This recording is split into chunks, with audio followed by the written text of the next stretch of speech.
নমস্কার। অন্নপূর্ণা ভান্ডারে অফলাইন কিংবা অনলাইন আপনি যদি ফর্ম ফিল আপ করেন, ফর্ম ফিল আপে আপনি দেখবেন একটি অংশ রয়েছে যেখানে আপনাকে বলা হয়েছে যে আপনার বিধানসভা ক্ষেত্রের নাম অর্থাৎ অ্যাসেম্বলি কনস্টিটিউয়েন্সির নাম বা নাম্বার দিতে হবে এবং সেই সঙ্গে আপনি দেখতে পাবেন যে পার্ট নম্বর বা অংশ নম্বর দিতে হবে।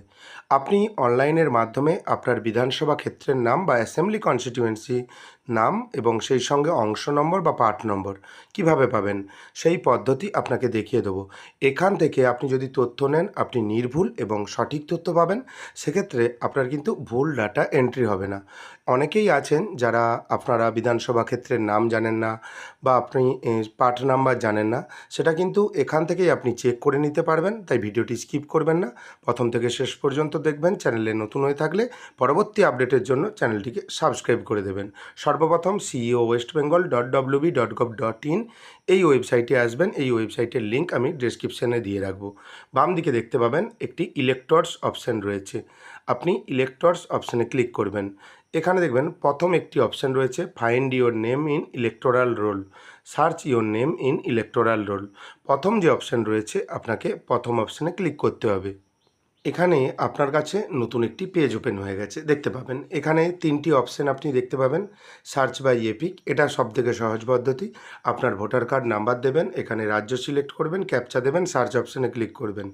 এখান থেকে আপনি ডিটেলস পেয়ে যাবেন। দ্বিতীয় সার্চ বাই ডিটেলস, আপনার ডিটেলস দিয়েও সার্চ করতে পারেন। তারপর দেখবেন সার্চ বাই মোবাইল, আপনার মোবাইল নাম্বার যে ভোটার কার্ডে যুক্ত রয়েছে সেই মোবাইল নাম্বার দিয়ে সেন্ড ওটিপি অপশানে ক্লিক করে আপনি করতে পারেন। সবথেকে সুবিধাজনক সার্চ বাই এপিক অপশানে ক্লিক করবেন। এখানে দেখতে পাবেন এপিক নাম্বারের একটি জায়গা রয়েছে। এপিক নাম্বার বলতে আপনার ভোটার কার্ড নাম্বার। আপনার ভোটার কার্ড নাম্বার যেটা বর্তমানে রয়েছে সেই ভোটার কার্ড নাম্বার দেবেন। দেওয়ার পর ডান দিকে দেখতে পাবেন একটি জায়গা রয়েছে স্টেট বা রাজ্য। এখান থেকে আপনাকে স্টেট বা রাজ্যের নাম সিলেক্ট করে নিতে হবে। এখানে স্টেট বা রাজ্যের নাম সিলেক্ট হয়ে গেলে নিচে দেখবেন একটি ক্যাপচা কোড শো হচ্ছে। এই ক্যাপচা কোড নির্দিষ্ট জায়গায় সঠিকভাবে দেবেন। নিচে দেখতে পাবেন একটি সার্চ অপশান রয়েছে, আপনি সার্চ অপশানে ক্লিক করবেন। সার্চ অপশানে ক্লিক করার পর দেখতে পাবেন যে আপনার কাছে আপনি যেই ভোটার কার্ড দিলেন সেই ভোটার কার্ডের এগেনস্টে এখানে কিন্তু আপনার ডিটেলস দেখাচ্ছে। আপনার এপিক নাম্বার দেখতে পাবেন, আপনার নাম দেখতে পাবেন, সেই সঙ্গে আপনার এজ দেখতে পাবেন বা বয়স দেখতে পাবেন, সেই সঙ্গে রিলেটিভ নেম অর্থাৎ আপনার পিতার নাম, স্বামীর নাম বা মায়ের নাম যেটা আপনার ভোটার কার্ডে রয়েছে সেটা দেখতে পাবেন। তারপর দেখবেন আপনার রাজ্যের নাম, তারপর আপনার ডিস্ট্রিক্টের নাম দেখতে পাবেন এবং ডিস্ট্রিক্ট কোড দেখতে পাবেন।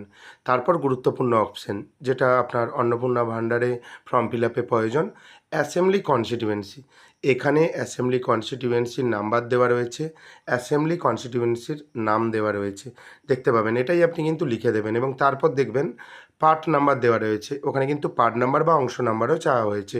এখানে কিন্তু পার্ট নাম্বারও আপনি দেখতে পাবেন।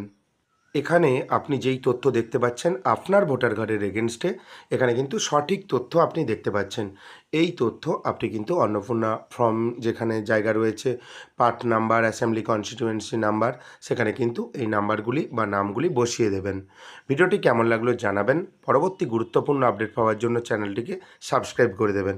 যদি ভিডিওটি ভালো লাগে ভিডিওটি লাইক করে দেবেন এবং বন্ধুদের মধ্যে বেশি বেশি করে শেয়ার করবেন। ভিডিওটি দেখার জন্য আপনাকে অসংখ্য ধন্যবাদ। ভালো থাকবেন।